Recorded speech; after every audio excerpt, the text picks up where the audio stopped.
Assalamualaikum warahmatullahi wabarakatuh. Hari ini kita belajar materi yang ketiga, yaitu iman kepada Allah. Sebelum kita belajar, kita berdoa dahulu. Bismillahirrahmanirrahim. Rabbi zidni ilma warzuqni fahma.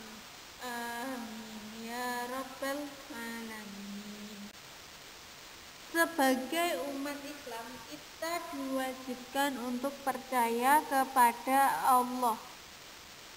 Bagaimana kita mempercayai adanya Allah?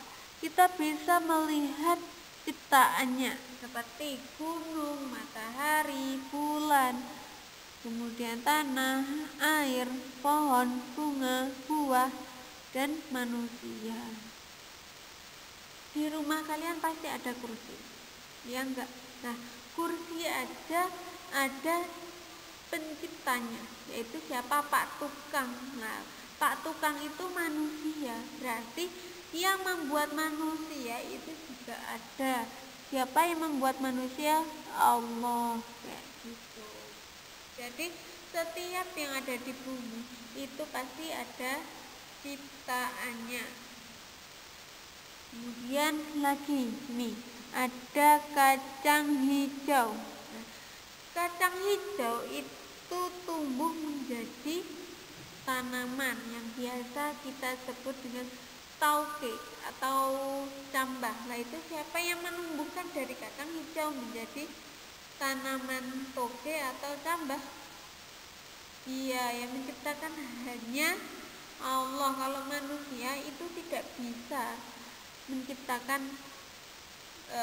toge atau cambah. Yang bisa hanya Allah.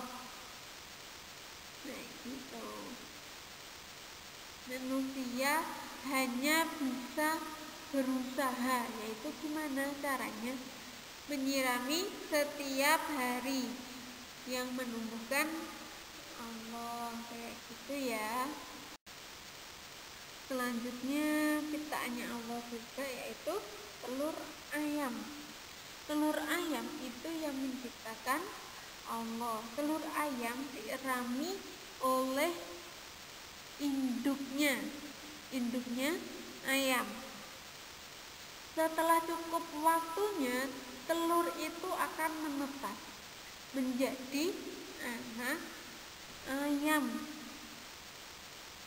Nah, siapa yang membuat anak ayam mulai dari telur menjadi anak ayam? Yaitu Allah. Karena apa? Manusia tidak akan mampu membuat seekor ayam. Kayak gitu. Kemudian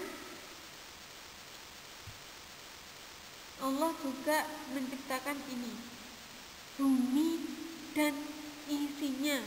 Yang di bumi itu ada apa saja? Ada manusia, ada burung, ada laut, ada gunung. Sampai di sini paham ya? Berikut adalah contoh benda-benda yang bisa kita lihat di rumah kita atau di lingkungan kita. Ada ciptaan Allah dan ciptaan manusia. Ciptaan Allah itu apa aja? Nih, ada contohnya, ada 5. Ada air, pohon, tanah, buah mangga, dan kucing. Dan untuk ciptaan manusia itu ada 5 juga, yaitu meja, kursi, pot bunga, kasur, dan cermin. Oke, ya, paham ya? Tadi kita sudah belajar tentang Allah itu ada dengan melihat ciptaan-ciptaannya.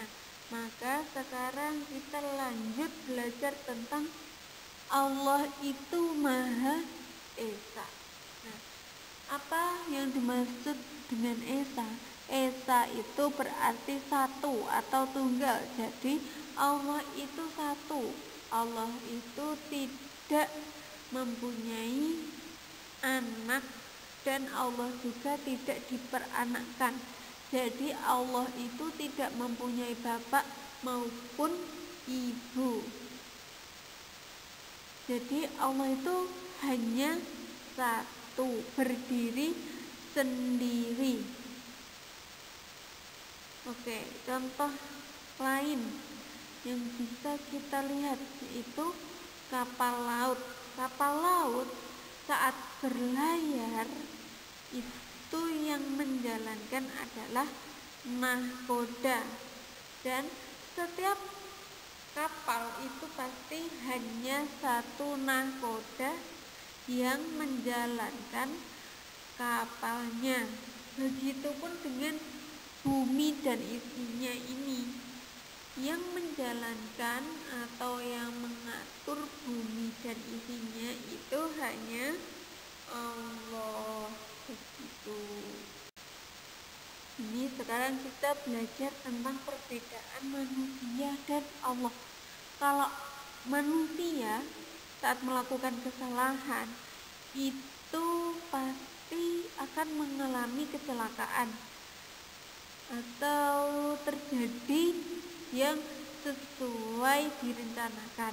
Contohnya nahkoda itu saat melakukan kesalahan itu kapalnya pasti akan mengalami kecelakaan atau terdampak, lebih lagi bisa tenggelam. Karena apa? Nahkoda itu melakukan kesalahan. Tetapi berbeda kalau Allah mengatur semesta alam ini, bumi dan isinya, itu pasti tidak akan melakukan kesalahan. Jadi tidak akan mengalami kecelakaan kayak begitu. Sekian pembelajaran hari ini, semoga bermanfaat apa yang telah didapatkan hari ini. Ini Susnu minta maaf jika banyak kesalahan ya. Dan kita berdoa dahulu, doa setelah belajar bareng-bareng. Bismillahirrahmanirrahim. Allahumma arinal haqqo haqqo warzuqna ittiba'ah wa arinal batila batila warzuqna ijtinabah. Amin ya rabbal alamin. Kita akhiri, wassalamualaikum warahmatullahi wabarakatuh.